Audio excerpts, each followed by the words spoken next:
Estimada, primero que nada, buenos días, espero que estén muy bien. Y la idea de esta clase es un poco, al igual que la anterior, hacer una retroalimentación de la clase anterior y la guía anterior para que no quede ninguna duda y poder explicar también los contenidos de esta clase y también resolver algunas dudas de la guía de esta semana. Lo bueno también, o la idea, es que cada vez que ven este símbolo en las diapositivas puedan ir tomando apuntes para que vayan sacando las ideas principales de la clase y así también se les haga mucho más fácil poder realizar la guía de trabajo. Esta guía debe entregarse el día martes 7 de abril para yo poder ir retroalimentando y ver también cómo va el avance. Lo pueden hacer en el mismo Word que yo les envío, completarlo y subirlo a la plataforma, o si se les acomoda más pueden imprimir la guía y fotografiarla. La idea es que las fotos sean lo más clara posible para yo poder revisarla, o también pueden escanearla y subirla en ese formato también a la plataforma. El trabajo es acumulativo, por eso cada guía tiene su pauta. La idea es que se tomen 3 evaluaciones o 3 guías acumulativas y esa pueda significar una nota coeficiente 1 luego de este trabajo. Pueden hacerme consultas por la misma plataforma durante los días previos a la entrega para responder cualquier duda o pregunta que tengan respecto de ella.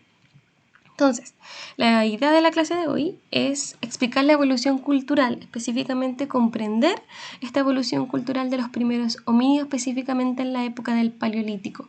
La clase anterior hablamos más de evolución biológica, que es lo que vamos a revisar y retroalimentar hoy día, y nos vamos a enfocar esta clase como objetivo en la evolución cultural.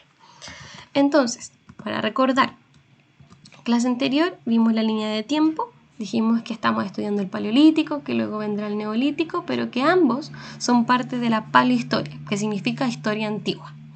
Y también vimos esta imagen, hablamos un poco de la teoría de Darwin, dijimos que según él, la teoría que vamos a estudiar, que el humano o el ser humano como es hoy venía de los ancestros o tenía similitudes con los gorilas. Entonces, la idea es que ustedes vieran cómo va evolucionando o cómo fue evolucionando biológicamente desde el gorila al ser humano. Por eso también hablamos de algunas características, el que ya no apoyaba las manos en el suelo, que estaba cada vez más levantado o erguido, el tamaño del cerebro, el largo de las extremidades, etc. A esa evolución le llamamos procesos de hominización y específicamente nos enfocamos en la evolución biológica del ser humano. ¿Qué tenían que hacer ustedes durante la actividad? Era ver un poco cómo fue esta evolución. También aquí hace una pausa para recordar que esto no pasó de un día para otro, que es una evolución muy lenta y muy paulatina en el tiempo, donde el hombre físicamente, biológicamente, culturalmente se va acomodando al entorno. Por lo tanto, no crean que fue de un día para otro, y por eso aquí también sale estos gráficos como que había muchos tipos de homínidos, fue porque de a poco fueron evolucionando o se fueron viendo algunos cambios. Entonces la idea era nombrar, por ejemplo, los tipos de homínidos o los nombres que poseen: el Australopithecus, Homo habilis, Homo erectus, Homo neanderthalensis y el Homo sapiens. Y la idea es que rellenar un cuadrito donde hablaba un poco de las similitudes que presentan entre ellos y algunas diferencias. Similitudes, por ejemplo, que todos están de pie en sus 2 piernas, ya no tocan el suelo con las manos como lo habíamos visto anteriormente con el gorila.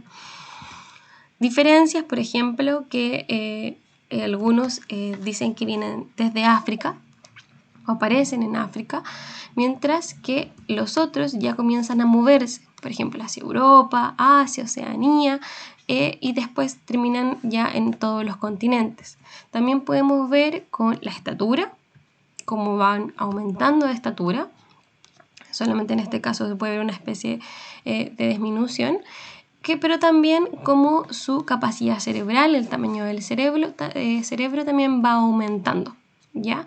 Eso también se puede entender a partir de las diferentes necesidades que tuvieron, culturales y biológicas, de ir evolucionando. También se explica un poco el gran desarrollo del pensamiento que va a tener, que vamos a explicar un poco eso durante esta clase, de cómo esa evolución cultural llevó también a un salto cognitivo, o sea que cambió la manera de pensar de estos homínidos. Entonces, eso era un poco lo que había que hacer en la clase anterior, un poco ver cómo fueron evolucionando. Y también algunas preguntas hacían relación en cómo, por ejemplo, si los primeros estaban en África y luego están en Europa o en todos los continentes, ¿qué dificultades podrían haber tenido estos primeros homínidos moverse de un lugar a otro? Por ejemplo, el frío que podían haber tenido en ciertos lugares, la forma de movilización, la mayoría lo hacía solo a pie, la idea o la dificultad de encontrar comida durante el proceso de moverse de un lugar a otro. Entonces la idea era un poco contemplar las dificultades que un homínido para ese momento puede haber tenido de trasladarse de un lugar a otro.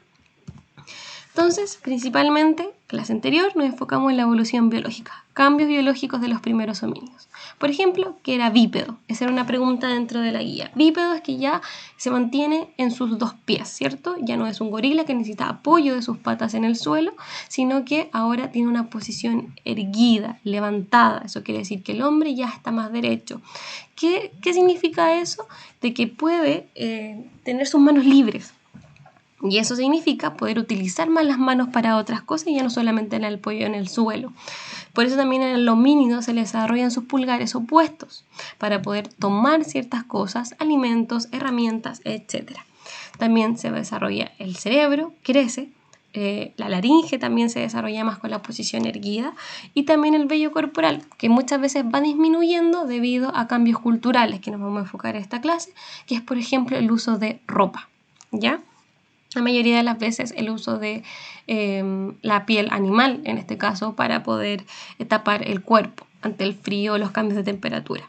Por eso esta clase vamos a ver no solamente como lo que enfocamos en la clase anterior, que eran los cambios biológicos, sino que también una evolución que es cultural.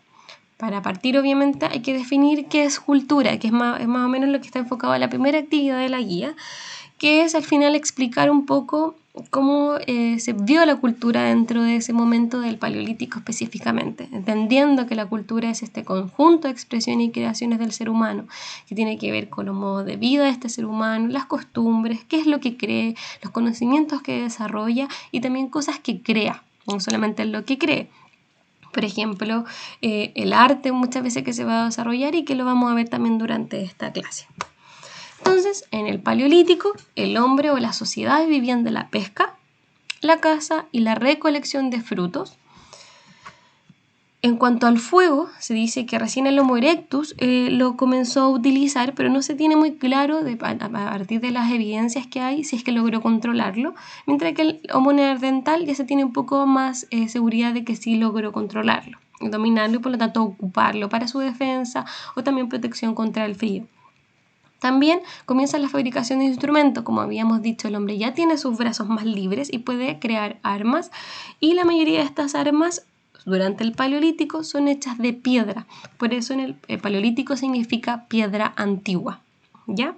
Se afilaban ciertas piedras para poder ocuparlas como armas, para cazar o hacer la pesca o la recolección, que es de lo que ellos vivían.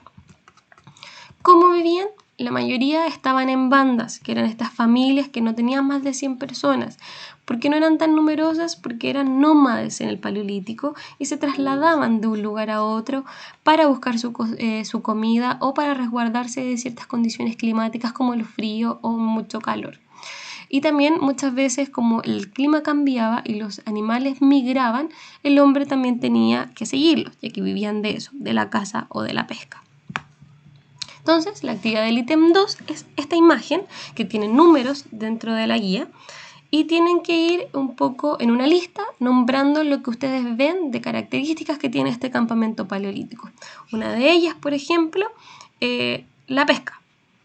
¿Ya? Entonces la idea es que puedan ir reconociendo algunas actividades que se daban dentro de este campamento para ya ir situándonos en cómo vivían, qué hacían y cómo sobrevivían también. Y por último, y la última parte de la guía, es cómo se desarrolló esta cultura, que no solamente implica el cómo vivir, que voy a cazar para vivir, para comer, la vestimenta, etc., sino que también el Homo sapiens comienza a desarrollar el lenguaje, algunos ritos y algunas manifestaciones artísticas. En este caso podemos ver aquí las Venus paleolíticas, que se crean o se cree que se crean para poder incentivar a la fertilidad dentro de la banda paleolítica. Que al crear estas esculturas se puede incentivar a que la banda pueda agrandarse, ¿ya? Lo que significaba que entre más personas más protección había. También había una especie de beneficio dentro de la banda que la mujer pudiese procrear más hijos. También dentro de estas expresiones está el arte. Como les dije, estas bandas dentro del Paleolítico eran nómades, se movían de un lugar a otro y muchas veces buscaron protección dentro de cuevas. Cuevas donde manifestaron estas muestras artísticas a las cuales se les llama arte rupestre. Ya aquí podemos ver como más en dimensión, como para ver el porte de una persona y también la altura y cómo fueron los dibujos dentro de estas cuevas. La idea del último ítem y la última actividad es que ustedes puedan ver las imágenes que también están en la guía y en la diapositiva que les voy a mandar además del video, y también un pequeño documento y entender al final qué aportan estas imágenes y ese documento. ¿Cómo podemos saber cómo pensaban a través de esta imagen? ¿Qué les importaba? ¿Por qué creen que los dibujaban? ¿Qué podrían haber significado? Y sacar un poco algunas ideas a partir de ellas. Y la última es un poco para relacionar con la actualidad del arte. Al final, cómo se puede comparar un poco el arte actual que se realiza, el que está en los museos, con este arte rupestre. 2 similitudes y 2 diferencias. Entonces, en conclusión, todas las clases o la que queda de la próxima semana vamos a ir haciendo esto, un video explicativo que retroalimente la clase anterior, o sea, revisar si está bien, si está mal, resolver dudas. Y también les voy a subir un video explicativo de lo que tienen que hacer para esta semana. Nos quedaría solamente una clase la próxima semana previa a las vacaciones y después retomaríamos posterior a ellas. Todavía no se sabe si duran por este sistema o presencial, ahí tenemos que ver. Pero la idea es que me puedan escribir si tienen alguna duda y poder resolver cualquier problema que tengan durante la semana. Así que espero que estén muy bien, que les haya quedado muy claro y que no haya quedado ninguna duda respecto de la clase anterior, como también de lo que deben realizar esta clase. Así que estén muy bien, estamos hablando y nos vemos pronto.